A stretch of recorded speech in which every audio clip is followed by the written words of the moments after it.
भाई साहब, हम हैं फदरौड, और फदरौड हम ऐसे फदरौड हैं कि हम अरमान मलिक नहीं बन सकते हैं, क्योंकि हम फदरौड हैं और हम पक्का वाले फदरौड हैं।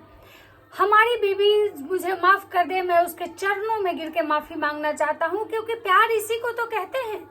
प्यार यही होता है, सच्चा प्यार इसी को कहते हैं जिसमें घमंड नहीं होता है, अहंकार नहीं होता है। हम जो कुछ भी बोले वो सिर्फ नशे के हालत में बोले थे। मैंने नशा कर रखा था। अरे नहीं नहीं नहीं नहीं, मैं नशा नहीं करता। मैंने नशे में नहीं, मैं सारी बातें मैंने गुस्से में करी थी। अरे नहीं नहीं नहीं, गुस्से में निकल गया था। गुस्से में सच निकल जाता है। अरे नहीं नहीं नहीं नहीं नहीं, गुस्से में सच नहीं निकलता है।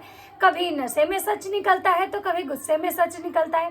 मेरी बीवी मुझे लात मार रही है, मुझे माफ करने को तैयार नहीं है। आप लोग बस प्रे करो भगवान से कि हमारी बीवी हमें लात ना मारे। मैंने जो कुछ भी करा, जो कुछ भी उसके बारे में बोला, मैं हर एक चीज के लिए उसके चरणों में गिर के माफी मांगना चाहता हूँ। तो राधे राधे दोस्तों, कैसे हैं आप लोग? उम्मीद करें बहुत अच्छे होंगे, स्वस्थ होंगे, मस्त होंगे, अपने काम में व्यस्त होंगे। मैं प्रिया शर्मा और मैं अपने इस नए वीडियो में आप लोग का स्वागत करती हूँ। दोस्तों, आशा करती हूँ जो हमारे चैनल पर नए जुड़े हमारे चैनल को सब्सक्राइब करेंगे, लाइक कमेंट शेयर मुझे बहुत सारा प्यार देंगे। तो आज है नवरात्र का अष्टमी, तो सबको हैप्पी अष्टमी। और आज मैं बात करने आई हूँ फदरौड। ये फदरौड जो है ना भाई, पता नहीं ये फदरौड है, इनमें इतना जो फदरौड भरा हुआ है ना, फसाद जो करते हैं ना, इनका नाम फदरौड नहीं फसाद रौड होना चाहिए था, क्योंकि ये बहुत फसाद करते हैं। मतलब कुछ दिनों से ये इतना भसड़ मचा के मतलब बैठे हुए कि समझ ही में नहीं आ रहा है कि किसके साथ है ये किसके साथ है, किसके खिलाफ है। कब ये सच बोलते हैं, कब ये झूठ बोलते हैं। कभी ये बोलते हैं कि मैं जो बोल रहा हूँ सब सच बोल रहा हूँ, मैं झूठ नहीं बोल रहा हूँ, मैं उसके बगैर नहीं रह सकती हूँ, लेकिन आज वो मुझे लात मार रही है, अब मैं कैसे रही हूँ।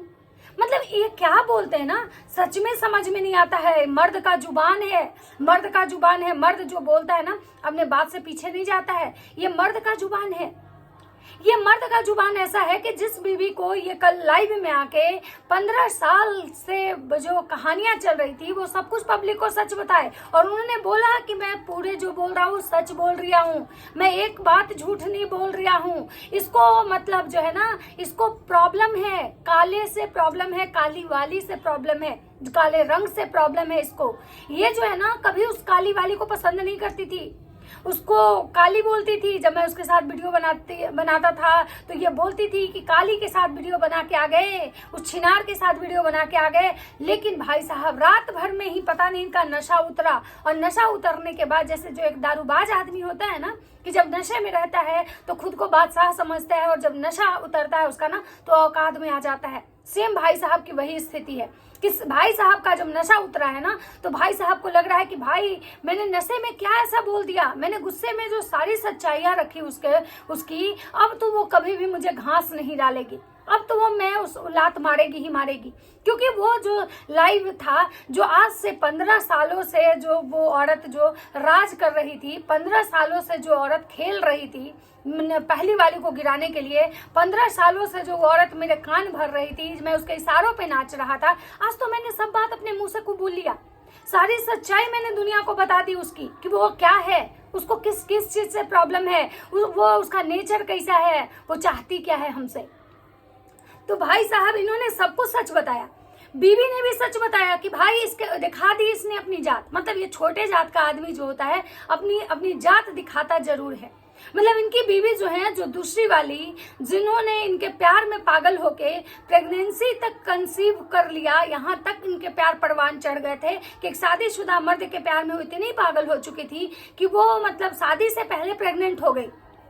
लेकिन उस समय उनको जात नहीं दिखा, क्योंकि उस समय जो ये भाई साहब हैं, ये अपने जात से हटके काम कर रहे थे।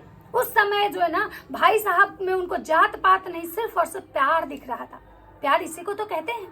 प्यार में कोई जात पात नहीं होता है, प्यार में कोई भेदभाव नहीं होता है, प्यार में कोई रिलीजन नहीं होता है, प्यार में कोई कास्ट नहीं होता है। तभी तो आप देख रहे हैं कि इतने सारे प्यार के एग्जाम्पल हैं हमारे पास। तो भाई साहब को भी और बहन जी को वही वाला प्यार था। प्यार तो इतना था कि शादी से पहले मतलब उनका वो प्रेग्नेंट हो गई, वो शादी से पहले प्रेग्नेंट हुई। और मजे की बात क्या है पता है? मजे की बात यह है कि बहन जी ने जैसा बताया कि भाई मैं क्या ही कर सकती थी, मैं तो प्रेग्नेंट हो गई थी, इसीलिए मैंने अपने कदम पीछे नहीं लिए।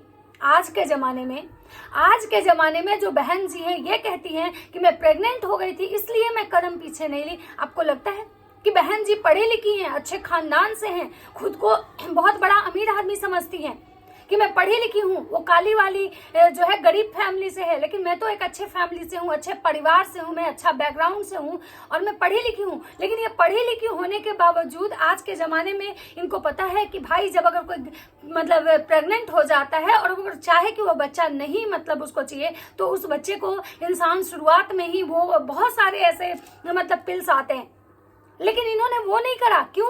क्योंकि इनको तो किसी और के पति पे डांका डालना था, किसी और का शादीशुदा जीवन बर्बाद करना था।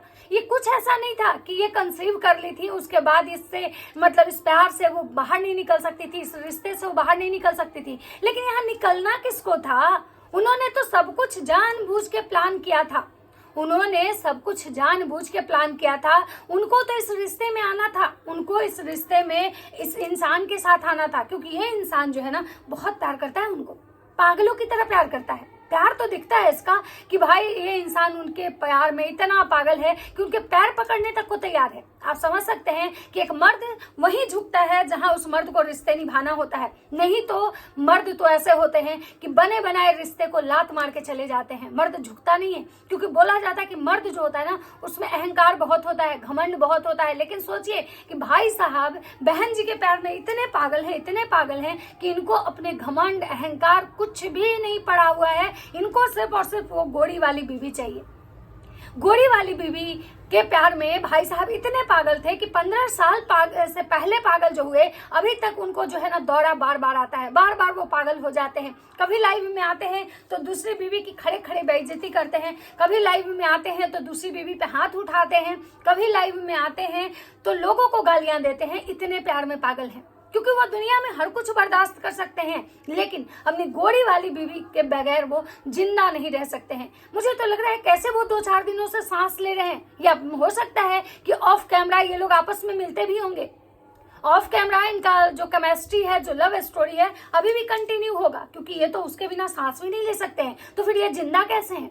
भाई साहब जिस लाइव में भाई साहब ने भसड़ मचाई थी और जिस लाइव में उन्होंने भारी भरकम बेइज्जती की अपनी बीवी की, जो दूसरी वाली हैं कि भाई 15 साल से ये मुझे टॉर्चर कर रही है, 15 साल से मुझे उस बच्चे के पास नहीं जाने देती है कि वो काली वाली का बच्चा है। 15 साल से उसके पास में जब भी जाता हूँ, उसके साथ वीडियो बनाता हूँ तो इसको बहुत तकलीफ होती है। ये कहती है कि काली वाली के साथ बना के आए वीडियो, छिनार के साथ वीडियो बना के आए, इसलिए मैं इसे छुप छुपा के वीडियो बनाता था। ये 15 सालों से मुझे धमकियां देती है कि उसको छोड़ दो, नहीं तो मैं मतलब ऐस कर लूंगी, इसको छोड़ दो नहीं तो मैं तुम्हारे साथ नहीं रहूंगी। और जब मैं उसको नहीं छोड़ पा रही हूं तो ये मुझे टॉर्चर करती है, ये बार बार छत से कूदने जाती है, ये बार बार जो है ना उसकी कोई गलती नहीं है, दूसरी वाली जो है ना उसकी कोई गलती नहीं है, उसको तो कुछ भी नहीं है। जो फसाद की जड़ है ना ये सब दूसरी वाली है। लेकिन आज भाई साहब का लाइव आया, भाई साहब बोल रहे हैं कि मैं तो गुस्से में बोल गया, मैं जो भी बोला हूँ गुस्से में बोला हूँ और मैं सच नहीं बोला हूँ, हर एक बात झूठ बोला हूँ। अब आप लोग खुद सोचिए कि ये हर एक बात झूठ बोले हैं। ये पीते हैं, लेकिन लोग इनको जब बोलता है कि भाई आप पी के आए हो तो उनको बहुत तेज मिर्ची लगती है, और ये बोल रहे हैं आज कि हम जो बोले हैं गुस्से में बोले थे, और कल जो बोल रहे थे ये कि मैं पूरा सच बोल रहा हूँ, मैं एक बात भी झूठ नहीं बोल रहा और मैं सारे अब राज खोलूंगा। मतलब इनकी बीवी जब इनको लात मारी ये बौखला गए और बौखलाहट में आकर उनकी ही सच्चाई बता दी है।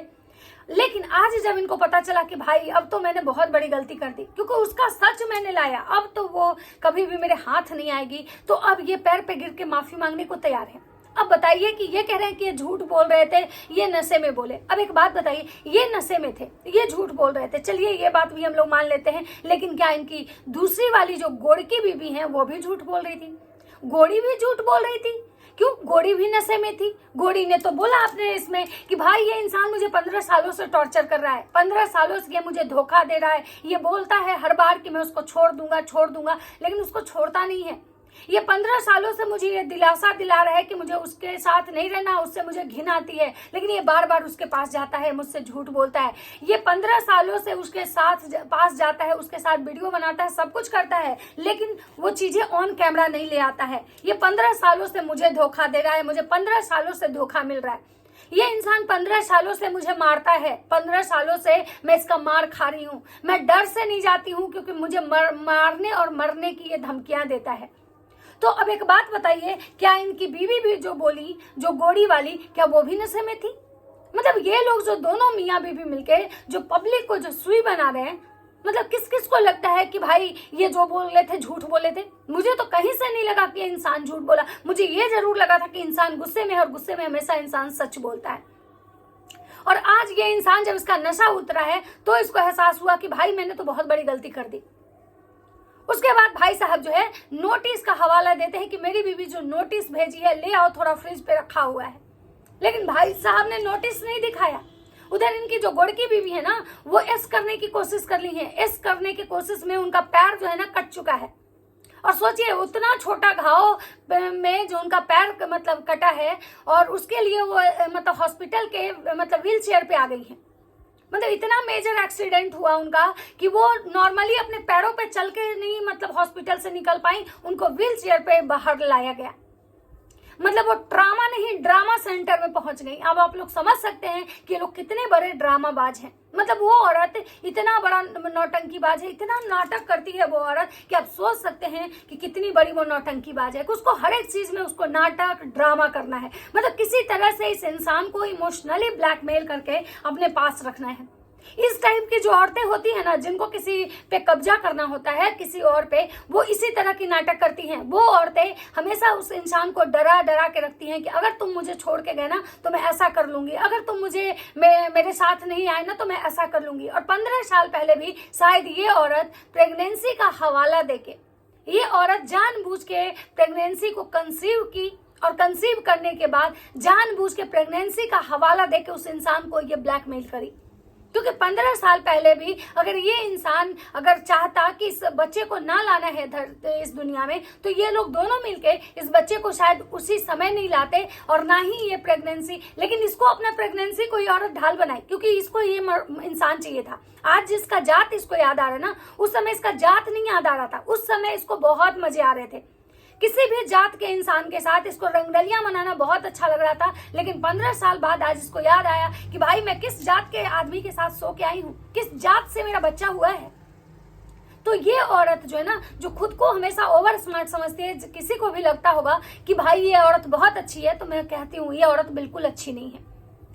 पति चोरनी शब्द जो है ना, इसके लिए बहुत कम है। पति चोरनी तो वो होती है जो सब किसी के पति पर डाका डालती है, लेकिन ये औरत प्री प्लानर है। ये गेमर कह सकते हैं इसको, जो शादी से पहले मतलब कंसीव करती है, बेबी प्लान करती है, उसके बाद उस बच्चे को कंसीव करती है, और कंसीव करने के बाद उसी बच्चे को ढाल बना के ये किसी की शादीशुदा जिंदगी बर्बाद करती है। तो ऐसे औरतों को ना आप नॉर्मली नहीं ले सकते हो। नॉर्मली आप ये नहीं कह सकते हो कि ये जो है ना पति चोरनी है। ये पति चोरनी से भी एक स्टेप आगे का जो होता होगा ना, वो है। और आज भी औरत देख रही है कि भाई ये इंसान मतलब मेरे से इसका प्यार जो है ना वो खत्म हो रहा है, भ्रम जो है इसका टूट रहा है ना, तो ये औरत फिर से नाटक स्टार्ट की है, फिर से इसका ड्रामा स्टार्ट हुआ है, और फिर से ये ट्रामा सेंटर पहुंच चुकी है। मतलब मोहतरमा जो है इतना ज्यादा इनको चोट लगा है कि अपने पैरों पर चल नहीं सकती है। क्या इनके पति इनको लाइव बंद करने के बाद अच्छी से कुटाई किए थे? क्या धोया था ये इंसान इनको मार मार के इनके मुंह नाक सुजा दिए, इनके पैर तोड़ दिए? क्या हुआ था इनके पैर को कि ये पैर पे सीधे पैर चल के भी नहीं जा सकती थी? तो भाई ये औरत बहुत बड़ी नौटंकीबाज है। इस औरत की का जो है ना, शायद इसका कर्म जो है ना अब पूरा हो गया, इसका पाप का घड़ा अब शायद भर चुका है। इसीलिए इसकी जो सच्चाई है ना डे बाय डे लोगों को समझ में आ रही है। मैं यहाँ ये नहीं कह रही हूँ कि पहली वाली सही, मैंने ये भी नहीं कभी कहूंगी कि इसका पति सही, लेकिन मैं ये भी कहूंगी कि सबसे ज्यादा अगर इसमें मास्टरमाइंड है ना इसका पति, तो खैर वो तो पियांक है, और पीने वाला आदमी का कोई ईमान धर्म नहीं होता है। इतना आपको पता होना चाहिए कि पीने वाला इंसान जब ड्रिंक करके रहेगा ना, तो हो सकता है कि किसी को गाली दे, लेकिन सुबह उठ के हो सकता है कि उससे माफी मांगे। पीने वाला इंसान हो सकता है कि रात में किसी के साथ गाली गलौज करे, लेकिन सुबह उसको अपनी गलती पे वो शर्मिंदा होगा। लेकिन ये औरत ये तो नशे में नहीं थी ना। तो आप लोग समझ सकते हैं कि सारे का जो मास्टरमाइंड है ना, ये औरत को जितना आप सीधा समझ रहे हो ना, इतनी सीधी है नहीं। खैर सीधा तो इस शक्ल से ही नहीं लगती है, इसका तो शक्ल ही एकदम से फ्रॉड वाला लगता है। इसका जो शक्ल है ना एकदम से फ्रॉड वाला लगता है। बाकी आप लोग को क्या लगता है अपनी अपनी राय कमेंट सेक्शन में जरूर दीजिएगा। तो चलिए मिलता है नेक्स्ट वीडियो में। वीडियो अच्छा लगे तो लाइक कमेंट शेयर कर दीजिएगा। तब तक सबको बाय बाय।